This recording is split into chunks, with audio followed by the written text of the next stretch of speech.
peoples. This is Heather Kate from Peacock and Paisley. I'm a spiritual coach, and I help people, especially with recovering from narcissistic abuse, whether that's personal or in a toxic workplace. And yesterday, someone asked about how to recover her energy, that she knew she needed to do some things, that she's in an unhealthy relationship with someone who's a narcissist, but she has no joy, no energy, no oomph, and not even enough really to call off the relationship and make it move out. So I have a couple of pointers for that. One is adrenal fatigue. Adrenal fatigue happens when you are just exhausted. You're done. Your body is done. It has been overstressed so many times that it just has not been able to recover.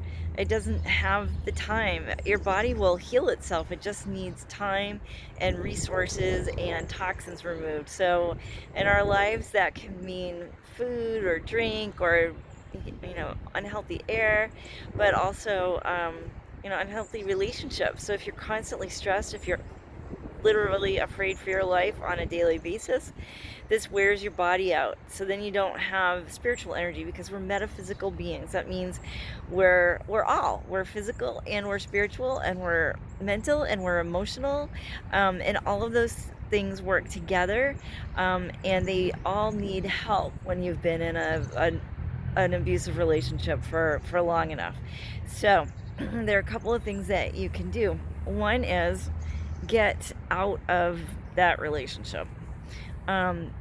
If you need to gather energy before that, and then of course after you get out of the relationship, you're still going to need to recover. You need rest in many ways, but physical rest. Just start with the physical, and let your body heal. So you need sleep. You've probably been deprived of sleep by a narcissistic partner. They do it on purpose. It's a form of torture, and it's a way of controlling you, or attempting to control you, but it just sucks the energy right out of you. It also can impair your ability to make healthy, life-affirming and supportive decisions. So let's see. One of the things that you can do to physically help adrenal fatigue is to cut out caffeine, because it just pushes the button. Your adrenal glands produce adrenaline, and adrenaline is what gives you the ability to work in a fight or flight situation. It gives you that oomph, and sometimes you can actually physically feel the adrenaline rushing through your body, and then, for instance, going to your heart, making your heart beat faster. That all leads to your lungs opening up. All of these things get tired, because you're not just a machine. You're not a piece of metal. You're more than that. So you need to give your body a chance to rest and heal. So the foods that you eat: stay away from coffee, stay away from caffeine as much as you can. Maca powder is a root powder that you can buy in a lot of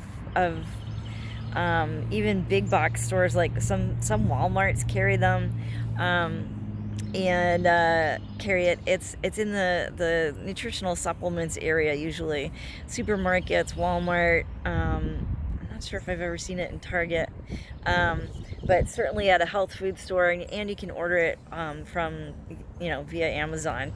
Do that instead. That's a thyroid booster.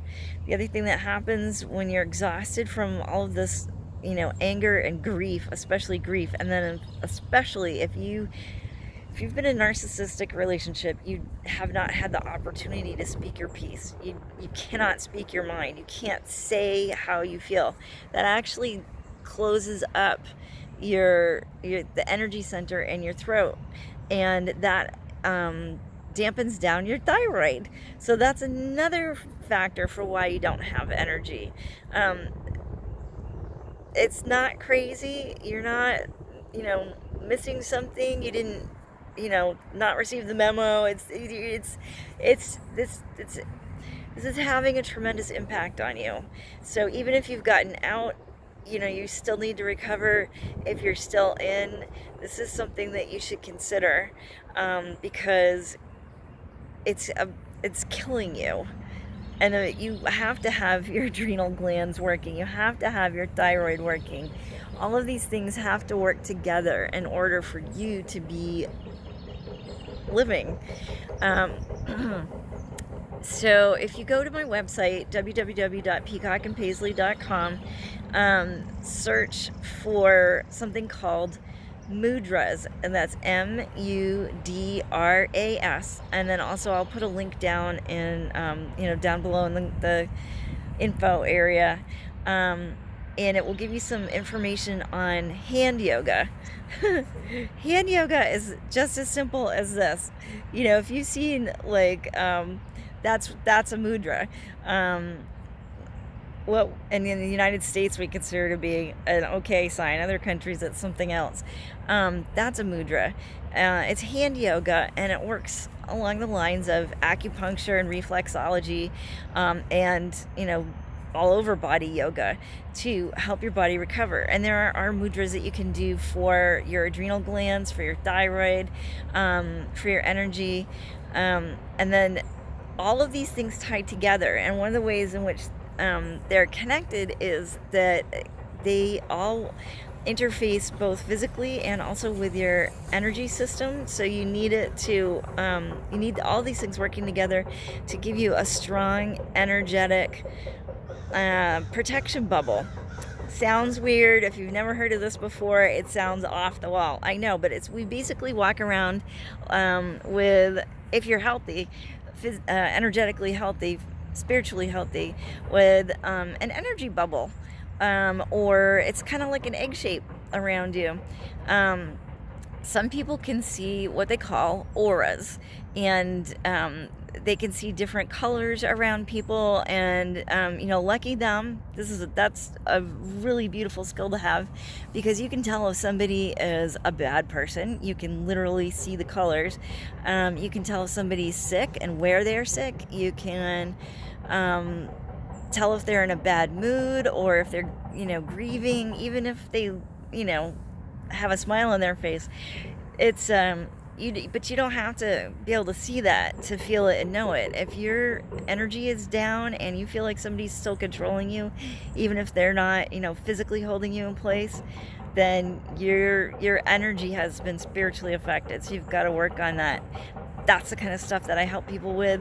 I do that privately mostly, but you can find a lot of information about how to do this on my website, peacockandpaisley.com. And I hope, if this is helpful to you, that maybe you'll subscribe and hit the alert notification. If you're on YouTube, then it's a bell, and Facebook, all that good stuff. And I look forward to talking with you personally. I'm also putting together a course, so I would love to hear from you. What kinds of things would be most helpful to you, and how would you like to access them? So I love helping people with this. Unfortunately, I have personal experience with this also. Many different people in my life have been narcissists, and even though I studied some psychology in college, and domestic violence, and all sorts of different things, and different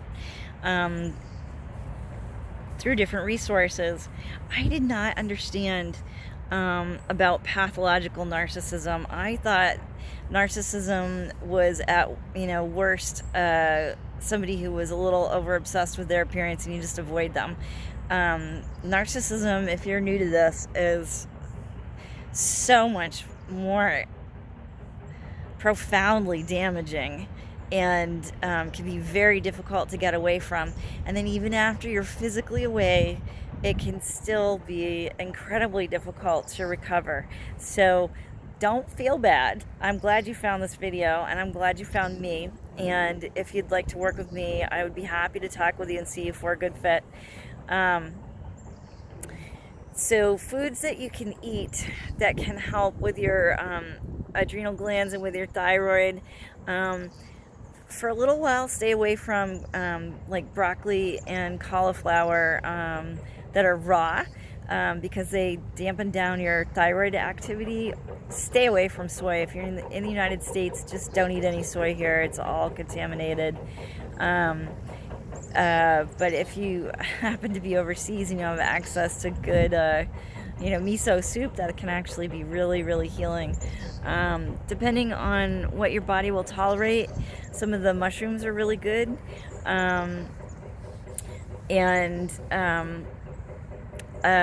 Check the website again for more information about that. So another thing that you might want to consider is eating probiotic foods, not just taking probiotic supplements. I actually don't recommend supplements in general.